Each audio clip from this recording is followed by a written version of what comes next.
आप सुन रहे हैं जीके म्यूजिक इंटरटेनमेंट की धमाकेदार। उल्फत का यही दस्तूर होता है, जिसे चाहो अपनों से दूर होता है, ये अपनों से दूर होता है। जाके ससुर में हमारा के जाना हो, भूला तो न जाइबू रानी। खाओ माथे पर हाथ धके किरिया,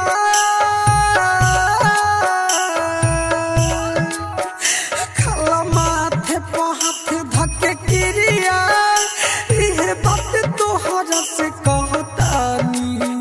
जाके ससुर में हमारा के जाना हो, भूला तो न जाइबू रानी।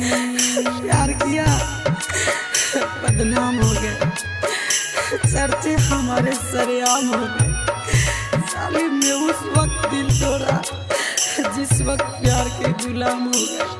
दिलवा के हमर बगिया उजारी, नया बनवालू खोता, नया बनवालू खोता। नैना से हमर बहकालो रवा, दिल के दुख बड़ी होता। भगवान निदर दीवारे,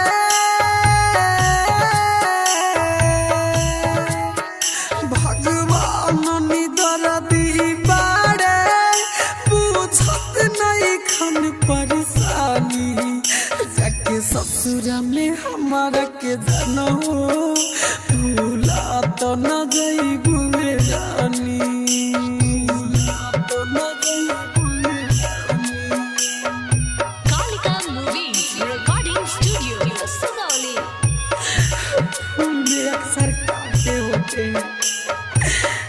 प्यार करने वाले दिन रात रोते हैं, दिन रात रोते हैं।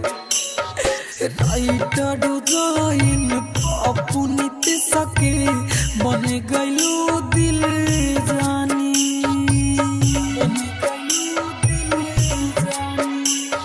सनो जपरे में गुडू के खत्म कइलो जिंदगानी। लागे तो हके देखले बिना अखिया,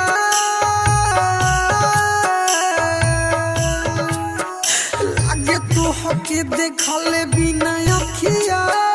अब तरस के पड़ी रानी। जाके ससुर में हमारा के जाना हो, भूला तो न जाइबू।